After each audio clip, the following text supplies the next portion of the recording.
So hello guys, स्वागत है आप सभी का दोस्तों लाइट स्पीड रिवीजन सीरीज में। और यहाँ पर दोस्तों हम देखेंगे आपका क्लास 11 केमिस्ट्री का चैप्टर 2 है जो कि स्ट्रक्चर ऑफ एटम है। बिल्कुल बेसिक से कवर कराऊंगा, सारी चीजें यहाँ पर देखेंगे, कुछ भी नहीं छूटेगा दोस्तों। और मैं आपको यहाँ पर गारंटी के साथ कर सकता हूँ दोस्तों, अगर आप क्वेश्चन पैटर्न देखेंगे तो आपको 2025 में यहाँ पर दोस्तों यहाँ 2010 से लेकर 2025 का क्वेश्चन पैटर्न लेकर आया हूँ। और यहाँ पर ट्रेंड है कि इसमें 2 से 3 क्वेश्चन पूछेगा ही पूछेगा। और दोस्तों नीट 2026 में आपका दोस्तों जो है इस चैप्टर से 2 से 3 क्वेश्चन पूछेगा ही पूछेगा, और नहीं पूछेगा इस वीडियो से पूछेगा, और नहीं पूछेगा तो जिंदा जला देना, वीडियो को डिसलाइक करके चैनल को सब्सक्राइब कर देना।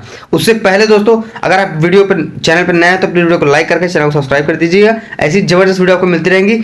चले बिना से टाइम वेस्ट कर वीडियो करते हैं शुरू। थोड़ा सा फास्ट फॉरवर्ड में इसलिए बोल रहा हूँ ताकि मैं कम टाइम में ज़्यादा चीज़ आपको बता पाऊँ। ठीक है, तो चलिए शुरू करते हैं दोस्तों। स्ट्रक्चर ऑफ एटम, तो ये concept of map of flow of topics हैं कुछ जो हम इसमें देखेंगे दोस्तों। इसके कुछ पार्ट्स हैं, ठीक है, न्यूट्रॉन इलेक्ट्रॉन प्रोटॉन ये सब सारी चीजें देखेंगे हम। और ये भी बार दोबारा कहने बैठूंगा तो फिर टाइम वेस्ट हो जाएगा और टाइम कम है अपने पास, तो देखेंगे हम सारी चीजें। चलिए शुरू करते हैं। एटॉमिक स्ट्रक्चर दोस्तों, इंट्रोडक्शन की हम बात करें तो एटम क्या होता है दोस्तों? स्मॉलेस्ट पार्टिकल यूनिट होता है किसी भी एलिमेंट का, और वो रिटेन करता है उसकी केमिकल प्रॉपर्टी को। और इसके पास क्या होता है? एक न्यूक्लियस होता है। इसके पास क्या होता है? एक न्यूक्लियस होता है जिसमें आपको प्रोटॉन और दोस्तों आपको न्यूट्रॉन देखने को मिलेंगे। प्रोटॉन और न्यूट्रॉन आपको देखने को मिलेंगे, देखिए हरा कलर बना दिया। और उसके बाद एक इलेक्ट्रॉन भी होता है जो दोस्तों इनके चक्कर लगाता है, किसका? न्यूक्लियस का, हमारा इलेक्ट्रॉन। और सब एटॉमिक पार्टिकल्स ये होते हैं जिनसे दोस्तों क्या होता है? आपका मिलके एटम बनता है, ठीक है। और इलेक्ट्रॉन जो होता है वो निगेटिवली चार्ज होता है। इसका मास जो होता है वो 9.10 इंटू 10⁻³ kg होता है। प्रोटॉन जो होता है आपका दोस्तों पॉजिटिवली चार्ज होता है। देखो इलेक्ट्रॉन निगेटिव, देखो प्रोटॉन पॉजिटिवली चार्ज होगा, इससे आप पी से पी से याद कर सकते हैं। न्यूट्रॉन दोस्तों न्यूट्रल चार्ज होता है और इसका मास 1.67 10⁻27 kg, और इसका 1.67 इंटू 10⁻27 kg। अगर ग्राम में लिखना चाहें तो 24 लिख सकते हैं। तो ये चीजें आपकी दोस्तों। उसके बाद हम देखेंगे यहाँ पर history of the atomic theories जो दी गई थी। तो डाल्टन ने भी थ्योरी दिया था 1803 में, solid sphere of model visible. अभी ये देखो ये स्केलेटन टाइप है, और ये सारी चीजें भी हम डिटेल में देखेंगे अंदर। तो 1902 डेट भी थोड़ा देख लीजिएगा, मतलब डेट सही है, मतलब डेट भी जरूरी, कुछ भी नहीं छूटेगा, सारी चीजें कवर होंगी। वीडियो को लाइक करके चैनल सब्सक्राइब कर दीजिए। प्लम पुडिंग मॉडल की बात करें तो electron scattered in positive cloud, Rutherford ने दिया था दोस्तों, ठीक है, बोहर ने भी दिया था और श्रोडिंगर ने भी दिया था 1902। तो ये सारी चीज़ें भी हम देखेंगे अंदर। तो इलेक्ट्रॉन दोस्तों जे थॉमसन ने डिस्कवरी की थी। और यहाँ पर क्या होता है, उन्होंने एक्सपेरिमेंट में क्या किया था, एक सेटअप तैयार किया था। यहाँ पर कैथोड है, एनोड है, स्ट्रॉन्गेस्ट मेटल मैग्नेट लिया था उन्होंने, स्ट्रॉन्गेस्ट मैग्नेट, फिर कैथोड रे निकली, high voltage current, fluorescent screen जो चमकती है, फिर वैक्यूम पंप यहाँ से। तो एक्सपेरिमेंट में हाई वोल्टेज उन्होंने अप्लाई किया लो प्रेशर पे, जो प्रोड्यूस करेगी क्या? कैथोड। एंड फिर ऑब्जर्वेशन उन्होंने देखा कि जो डिफ्लेक्ट हुआ है इलेक्ट्रिक या फिर मैग्नेटिक फील्ड, वो प्रूव करती है निगेटिव चार्ज को, क्योंकि तभी डिफ्लेक्ट और क्या होगा, डिफ्लेक्ट होगा इलेक्ट्रोमैग्नेटिक फील्ड जब क्या होगा, थोड़ा सा निगेटिव चार्ज होगा। इसीलिए उनको क्या पता चला कि निगेटिव चार्ज। तो इलेक्ट्रॉन दोस्तों क्या होता है आपका? निगेटिव चार्ज होता है। और इसका जो चार्ज टू मास रेशियो होता है E/m, E भी हो सकता है यहाँ पर, तो ME। तो ये E/me जो होता है वो क्या होता है आपका 1.75 इंटू 10⁻11 कूलम पर kg। ई जो होता है आपका दोस्तों वो मैग्नीट्यूड होता है किसका? चार्ज का, ये जो कि कूलम में लिखा जाएगा। और वही ME जो तो मास ऑफ इलेक्ट्रॉन होता है kg में। मास ऑफ इलेक्ट्रॉन आपका दोस्तों किस में होता है? kg में। तो ये आपका दोस्तों इसका रेशियो जी kg कूलम आ गया। हाँ, तो ये हो जाएगा। प्रोटॉन दोस्तों जो आपका क्या होता है? पॉजिटिव चार्ज होते हैं, गोल्डस्टीन यहाँ पर। तो एक्सपेरिमेंट में क्या हुआ था कि हाई वोल्टेज अप्लाई हुआ था, ठीक है, पॉजिटिवली चार्ज कैथोड रे मतलब वो निकली थी। तो जो ऑब्जर्व किया था मूव कर रही थी अपोजिट टू कैथोड रे, ठीक है। तो they are were composed of proton. तो इससे पता चलता है कि वो क्या प्रोटॉन की बनी हुई थी, ठीक है। एटॉमिक मॉडल्स की बात करें तो थॉमसन एटॉमिक मॉडल, इसको हम प्लम पुडिंग मॉडल भी जानते हैं, प्लम पुडिंग मॉडल के नाम से भी जानते हैं, या फिर इसको वाटरमेलन मॉडल भी कह सकते हैं आप। तो ये सब जो देख रहे हैं सीड्स, तो इसको आप इलेक्ट्रॉन मान लीजिए, और इसको जो स्पेस है इसको आप पॉजिटिवली यूनिफॉर्म चार्ज मान लीजिए, ठीक है। इसका कंसेप्ट ये है कि जो एटम होता है वो कंसिस्ट होता है पॉजिटिवली चार्ज स्फीयर, जहां पर क्या होता है निगेटिवली चार्ज इलेक्ट्रॉन इम्बेडेड होते हैं, मतलब इम्बेडेड मतलब तरीके से समझ लिए बंधे हुए हैं। और न्यूट्रलिटी क्या कहती है कि जो पॉजिटिव चार्ज होगा फैला हुआ होगा यूनिफॉर्मली मतलब एक रिदम में, एक सही तरीके से, मतलब ठीक है, यूनिफॉर्म तरीके से। और निगेटिव इलेक्ट्रॉन बैलेंस करेगा, जो कि मेंटेन करेगा ओवरऑल न्यूट्रलिटी को। और फिर ये बाद में डिस्कार्ड हो गई थी क्योंकि इन्होंने एक्सप्लेन नहीं कर पाया था न्यूक्लियस एंड एटॉमिक स्ट्रक्चर में। बाद में फिर उसको रुदरफोर्ड ने क्लेरिफाई किया था। रुदरफोर्ड अल्फा स्कैटरिंग एक्सपेरिमेंट दोस्तों 1911। उन्होंने बम्बार्ड किया thin gold foil with alpha particle helium 2+। दोस्तों यहाँ पर अल्फा सोर्स से निकली लाइट, फिर लीड प्लेट लिया था, उसमें स्लिट बना दी थी, एक स्लिट के जरिए जब दोस्तों गोल्ड फ्लाई फॉइल पे लाइट पड़ी तो ये क्या किया दोस्तों, डिफ्लेक्ट हुई, कुछ मतलब लौट के वापस भी आई, कुछ गई भी। तो ये फोटोग्राफिक प्लेट से डिटेक्ट हुआ। ऑब्जर्वेशन एंड कंक्लूजन की हम बात करें तो जो मोस्ट पार्टिकल पास करेंगे थ्रू एटम से वो क्या होंगे, मोस्टली एम्प्टी स्पेस, ठीक है। सम डिफ्लेक्टेड एट स्मॉल एंगल, कुछ डिफ्लेक्ट हो गई जो कि presence of concentrated positive charge को दर्शाती हैं, और कुछ जो है दोस्तों रिबाउंड हो गई।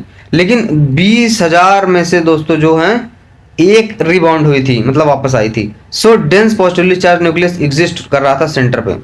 रुदरफोर्ड न्यूक्लियर मॉडल दोस्तों जो है वो क्या है, electron orbit dense positively charge nucleus, इसका जो कंक्लूजन निकल के आता है यही है। प्रॉपर्टीज एंड डुअल नेचर की हम बात करें दोस्तों तो प्रॉपर्टीज यहाँ पर दी गई हैं कुछ फंडामेंटल पार्टिकल्स की। जैसा कि आप लोग देख पा रहे होंगे इलेक्ट्रॉन प्रोटॉन न्यूट्रॉन है, उसके चार्जेस हमने नहीं देखे थे, मास देख लिए थे उधर साइड में, ठीक है।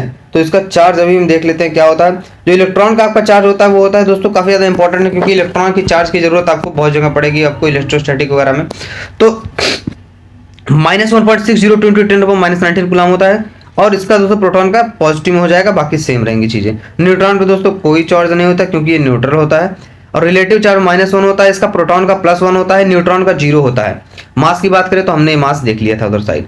फिर इधर इसका एम्यूम देखें तो ये हो जाएगा, ठीक है। Dual nature of light, sir dual nature of light क्या होता है, डुअल नेचर ऑफ लाइट। तो लाइट दोस्तों कभी कभी क्या करती है, बिहेव करती है पार्टिकल या फिर कभी कभी वेव नेचर की तरह। सर ये पार्टिकल नेचर और वेव नेचर क्या होता है, तो जो आपका वेव नेचर होता है वो इंटरफेरेंस पैटर्न बनाता है, डिफ्रैक्शन, जिसमें आपका दोस्तों आ जाता है क्या, ठीक है, constructive interference, destructive interference, diffractions, Maxwell theory, electromagnetic theory, continuous waves. इसमें आपका photoelectric effect, Planck, Einstein, discrete photon, energy is equal to h mu frequency, या फिर इसको energy is equal to hf भी लिख सकते हैं। तो ये चीजें हैं दोस्तों जो इसकी दर्शाती हैं। सर फोटो इलेक्ट्रिक इफेक्ट क्या होता है, तो इसमें क्या होगा, एक ऐसा घटना है जहां पर इलेक्ट्रॉन निकलेंगे किसी मेटल सरफेस से, जब लाइट पड़ेगी उसको सर्टेन फ्रीक्वेंसी, यानी कि मतलब उससे ज्यादा होनी चाहिए जितना उसकी फ्रीक्वेंसी है मेटल की, उससे ज्यादा उसको एनर्जी मिलेगी तभी मतलब वो इमिट होगा, इजेक्ट होगा। सर्टेन मतलब सर्टेन में आ जाएगा आपका भाई।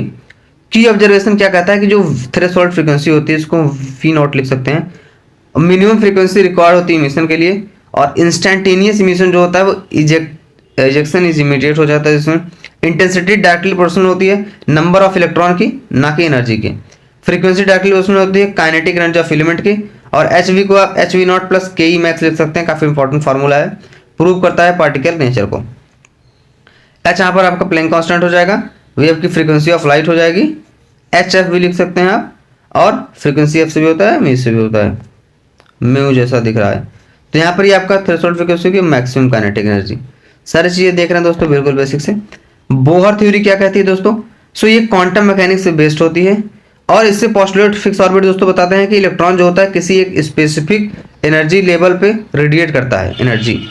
क्वांटाइजेशन कंडीशन में क्या है, एंगुलर मोमेंटम इज क्वांटाइज होता है, जो कि आपका एंगुलर मोमेंटम जिसको हम दोस्तों mvr = nh/2π लिख सकते हैं।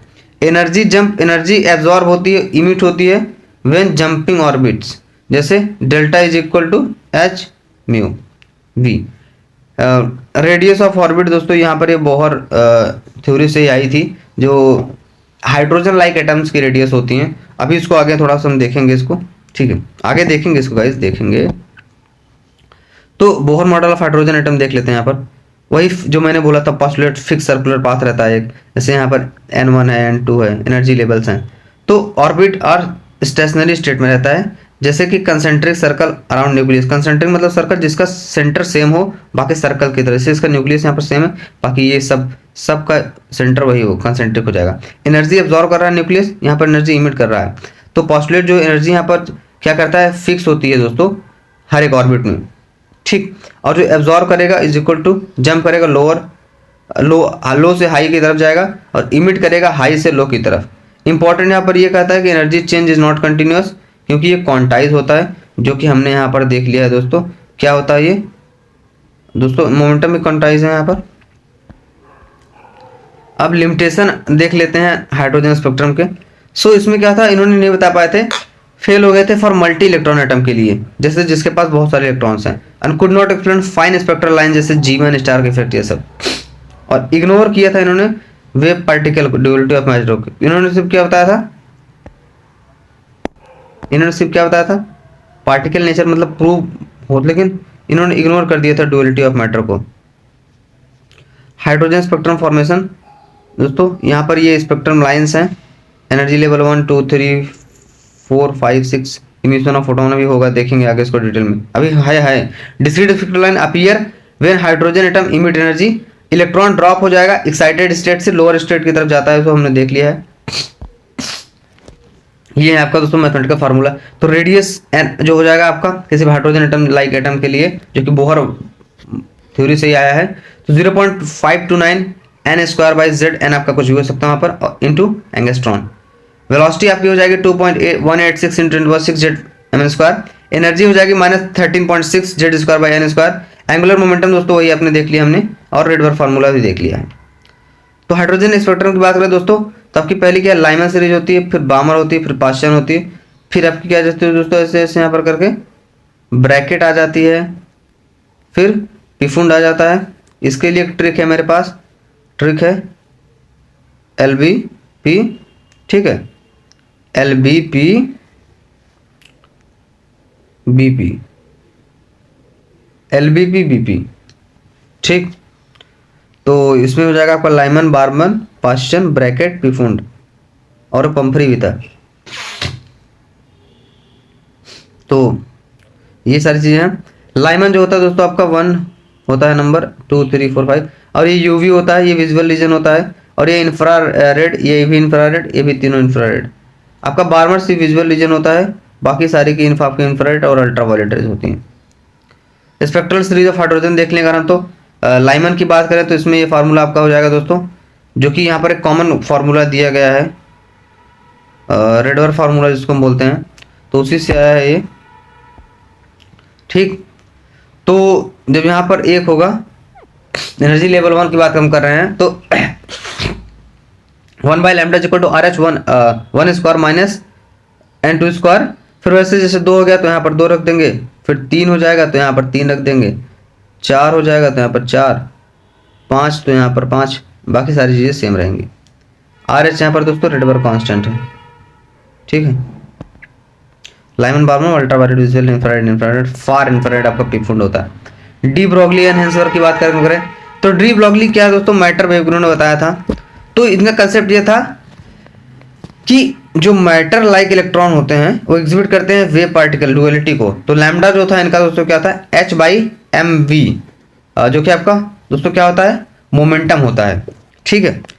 तो सिग्निफिकेंस क्या था कि एक्सपेरिमेंट ने किया था कि जो ऑर्बिटल होते हैं वाई ऑर्बिट्स आर फिक्स, यानी कि whole number of wavelength must fit. Verified किया था डेविसन जर्मन एक्सपेरिमेंट के द्वारा, जो कि डिफ्रैक्शन से। हेंसबर्ग अनसर्टेनिटी दोस्तों, अनिश्चितता। एंड कंसेप्ट इसका था कि ये इम्पॉसिबल था साइमल्टेनियसली डिटरमाइन करना exact position and momentum of A particle. भाई ये तो भाई मुश्किल ही है ना, कैसे एग्जैक्ट पार्टिकल ऑफ मोमेंटम आप डिस्क्राइब कर सकते हो किसी भी पार्टिकल का। सो Δx.dp इज ग्रेटर देन और इक्वल टू h/4π होता है। यहाँ पर ये अनसर्टेनिटी पोजीशन में दिखा रहा है, यहाँ पर ये कोई लेंथ हो सकती है x, और यह अनसर्टेनिटी इन मोमेंटम दिखा रहा है। क्वांटम मैकेनिकल मॉडल की बात करें तो डेवलप किया गया था दोस्तों श्रोडिंगर, दोस्तों पुराने दोस्त थे हमारे। तो बोहर ऑर्बिट और फिक्स और पाथ की अगर हम बात करेंगे यहाँ पर, तो क्या होगा, quantum orbital probability of cloud. तो इसका दोस्तों क्या कहता है ये, मतलब ये थ्योरी मॉडल, कि इसमें जो इलेक्ट्रॉन क्लाउड होंगे आपके ऑर्बिट में, वो क्या करेंगे, रीजन जहाँ पर where finding an electron is probable, not fix path नहीं होता है इनका। और वेव फंक्शन दोस्तों 5 से रिप्रेजेंट किया है यहाँ पर त्रिशूल। अब मैथमेटिकल फंक्शन की बात करें तो डिस्क्राइब करेगा इलेक्ट्रॉन को, और प्रोबेबिलिटी डेंसिटी जो कि 5 स्क्वायर होती है, probability of finding the electron at a specific point की बात हो रही है। सिग्निफिकेंस की बात करें तो एक्यूरेटली एक्सप्लेन करता है मल्टी इलेक्ट्रॉन एटम को, एंड अलाइन होता है ये हेंसबर्ग प्रिंसिपल के साथ में। हेंसबर्ग प्रिंसिपल क्या है दोस्तों आपका, जो यहाँ पर हमने देख लिया है, ठीक। क्वांटम नंबर्स की बात करें यहाँ पर, address of an electron describe position, energy and shape. तो क्वांटम नंबर बेसिकली इलेक्ट्रॉन अरे यार बताता है उसके एड्रेस, मतलब सब कुछ। उसमें आपके कई नंबर आते हैं, जैसे आपका प्रिंसिपल क्वांटम नंबर आता है जिसको हम एन से रिप्रेजेंट करते हैं। जुकाम कैसे हो गया यार, रिप्रेजेंट करता है मेन एनर्जी लेवल को, ठीक है। और इसकी वैल्यू 1 2 3 4 5 6 6 सो ऑन ऐसे हो सकती है। ट्रेंड अगर बात करें तो larger n is equal to higher energy and further from nucleus. Azimuthal quantum number की अगर हम बात करें दोस्तों तो इसको एल से रिप्रेजेंट हम करेंगे, और ये रिप्रेजेंट करता है दोस्तों आपके शेप ऑफ ऑर्बिटल यानी कि सबसेल को, जो कि वैल्यू 0 से लेकर n-1 तक होगी। मैपिंग टेबल की अगर हम बात करें तो L0 पे दोस्तों क्या होगा, इसका S स्फेरिकल शेप का होगा, L1 पे P ऑर्बिट होगा जो कि आपका डंबल शेप का होगा। जैसे KLMN नहीं होता है सब ऑर्बिट है, वैसे SPDF भी आपका है ऑर्बिट है। L अगर 2 होगा तो यहाँ पे क्या होगा, D क्लोवर शेप का हो जाएगा। L3 होगा तो कॉम्प्लेक्स हो जाएगा थोड़ा सा, ठीक है। डबल डंबल भी इसको बोल सकते हैं D वाले को। क्वांटम नंबर दोस्तों उसे वही चल रहा है अभी, मतलब 2 हो गया था ना प्रिंसिपल और 2 वाला। मैग्नेटिक क्वांटम नंबर जिसको ml से रिप्रेजेंट करेंगे, इसमें क्या होता है, ओरिएंटेशन ऑफ ऑर्बिट होता है किसमें, 3D स्पेस में, 3 डायमेंशन। वैल्यू इसमें इंटीगर -L से लेकर +L तक, जो कि दोस्तों आपका क्या होगा -1 0 +1 3 ओरिएंटेशन दिखेगा यहाँ पर, जैसे यहाँ पर दिखाया गया है। स्पिन क्वांटम नंबर ms से रिप्रेजेंट करेंगे।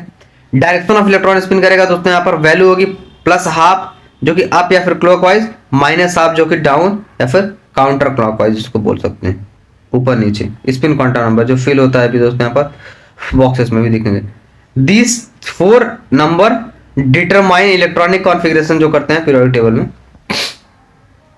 शेप ऑफ ऑर्बिटल दोस्तों बात करें अगर दोस्तों, s orbital, p orbital, d orbital, spherical, nodal plane, z x p x p y p z एक न्यूक्लियस दिखाएगा। फिर d ऑर्बिटल दोस्तों L2 जो कि होता है, हमने देख लिया था वहां पर dxy dyz dxz and dx square y square और dz स्क्वायर, इतने में ये एग्जिस्ट कर सकता है d ऑर्बिटल।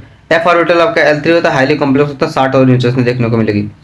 इसके आपके दोस्तों 5 ओरिएंटेशन देखने को मिलती है, इसकी 3 ओरिएंटेशन देखने को मिलती है, इसकी 1 ओरिएंटेशन देखने को मिलती है। इसीलिए दोस्तों जो आपका वो नहीं होता है जो ऐसे बनाया जाता है, अगर p वाला बनाते हैं तो कितना बनाते हैं, 3 बनाते हैं ना, तो बल्कि वही है ये वही होता है। और वो 5 बनाते हैं तो डी वाला बनाते हैं तो उसमें नहीं 5 लिखते हैं, 2 3 4 5, तो वही 5 ओरिएंटेशन इसकी पॉसिबल है, इसकी 7 ओरिएंटेशन पॉसिबल है, इसकी 3, इसकी 1। फिलिंग ऑफ ऑर्बिटल वही बात कर रहे थे हम। सो अब प्रिंसिपल की अगर हम बात करें तो इलेक्ट्रॉन फिल होगा, लोवेस्ट एनर्जी लेवल फर्स्ट चले, 1s 2s 2p 3s 3p। इसके लिए ट्रिक है आगे लाया हम बता रहा हूँ। देखो इलेक्ट्रॉन कैसे फिल करेंगे यहाँ पर, बिल्कुल बेसिक से देखिए। इसके लिए ट्रिक है, सोया सोया पी कर सोया, पी कर दारू सोया, पी कर दारू, फिर सोया पी कर दारू, दारू फिर सोया पी कर दारू, सोया फिर। ऐसे दवा भी हो सकती है दारू की जगह, ये अपने अपना तरीका होता है करने का। तो पहले 1s में भरेंगे, फिर 2s में, फिर 2p, फिर 3s, फिर 3p से 4s में भरेंगे, फिर 3d से, मतलब ये तो अगर हो रहा है तो ये इसको लेते चलेंगे साथ में, ठीक है। ऐसे इसको लेते चलेंगे साथ में, ऐसा नहीं। तो ऐसे आप भरेंगे जैसे यहाँ पर दिखाया गया है। और खून रूल क्या कहता है दोस्तों, fill degenerate orbital singly first before pairing maximising. देखो पहले अगर दोस्तों एक में ही काम हो जा रहा है ना, अगर अकेले काम हो जा रहा है तो अकेले जिंदगी काट लो, ठीक है। तो अगर एक में काम हो जा रहा है तो पहले सिंगल भर के देख लो यहाँ पर, अगर नहीं हो रहा है तो फिर डबल करो, ठीक है। जैसे ये अगर 3 ऑर्बिट है यहाँ पर, तो अगर हमने यहाँ पर भर दिया इसको 1 2 3, ठीक, तो ठीक 3 हो गया। अब एक में डबल कर दिए, एक में अकेला इसको कर दिए तो अच्छा नहीं लगेगा ना यार, तो ये इनकरेक्ट हो जाएगा आपका, ये सही होगा। तो पहले सिंगल भर के देख लीजिए, अगर ज़्यादा होता है तब डबल ही आइए उसको, नहीं तो कोई बात नहीं। पॉलिक क्लोजर की बात करें यहाँ पर, तो note 2 electrons can have the same quantum number नहीं हो सकता, मैक्सिमम 2 इलेक्ट्रॉन पर ऑर्बिटल हो सकते हैं, और दोस्तों वो भी दोनों किस में होंगे, अपोजिट स्पिन में होंगे, ना कि सेम में। अगर ऐसा भरते हैं आप तो गलत हो जाएगा, ये सही होगा। Half field and fully filled orbital की बात करें तो मोस्ट स्टेबल होते हैं due to symmetry and exchange energy के कारण। तो यहाँ पर ये मैंने वही दिखाया आपको दोस्तों, ऐसे भरेंगे आप इसको, वही सिंगल ऑक्यूपाई करेंगे पहले। ईएम वेव दोस्तों जो था आपका, ये इलेक्ट्रोमैग्नेटिक वेव चैप्टर भी है क्लास 12 फिजिक्स में, लास्ट चैप्टर है जो कि पार्ट 1 में फिजिक्स का, तो क्लास 12 वाले पार्ट 1 फिजिक्स का। C speed of light is equal to lambda mu, जो कि यहाँ पर लाइट की स्पीड होती है। एनर्जी ऑफ फोटोन, ठीक है, प्लैंक्स कांस्टेंट की यहाँ पर वैल्यू दी गई है, वेव नेचर भी दी गई है। इलेक्ट्रोमैग्नेटिक स्पेक्ट्रम की बात करते हैं यहाँ पर, radio wave, microwave, infrared, optical wave, ultraviolet rays, x ray, gamma rays, सारी चीजें आ जाएंगी आपको दोस्तों। तो लोअर वेवलेंथ लोअर फ्रीक्वेंसी होगी, शॉर्टर वेवलेंथ हाई फ्रीक्वेंसी होगी, ठीक। Black body radiation, a black body is ideal object जो एब्जॉर्ब करती है सभी रेडिएशन को, रिफ्लेक्ट कुछ भी रिफ्लेक्ट नहीं करती जब हीट होती है, एंड इमिट करती है रेडिएशन को, डिपेंड करता है टेम्परेचर पे, ठीक है। तो why does a black body always appear black, no, colour depend upon the temperature. Cool is equal to black, infrared, heating red orange भी हो सकता है, येलो वाइट ब्लू वाइट भी हो सकता है। तो ये चीज़ें हैं दोस्तों आपकी, तो ठीक है।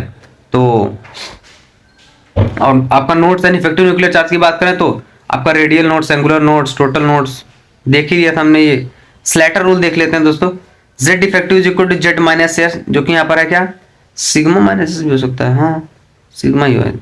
सो स्टेप कैलकुलेट तो S 1s 2s 2p, value of same group दिया गया है। एग्जाम्पल फॉस्फोरस का ले लेते हैं, जैसे इसका एटॉमिक नंबर 15 होता है, तो इसमें 3 भी इलेक्ट्रॉन दोस्तों आपके क्या लास्ट ऑर्बिट में आते हैं। तो एस जो होगा आपका क्या हो जाएगा, 4 इंटू 0.3 इंटू 8 इंटू 0.85, यहाँ पर वैल्यू दी गई थी, ठीक है, तो वही हमने लिया है, तो उसी से क्वेश्चन को सॉल्व किया गया है। तो आपका जेड इफेक्टिव जो निकल के आएगा इफेक्टिव न्यूक्लियर चार्ज, वो आपका 5.5 आता है। तो ये था आपका दोस्तों कंप्लीट चैप्टर, आशा करता हूँ बढ़िया लगा होगा। गोल्डन रूल की बात करें तो एक्सेप्शन यहाँ पर जैसे ground state is equal to lowest energy होता है।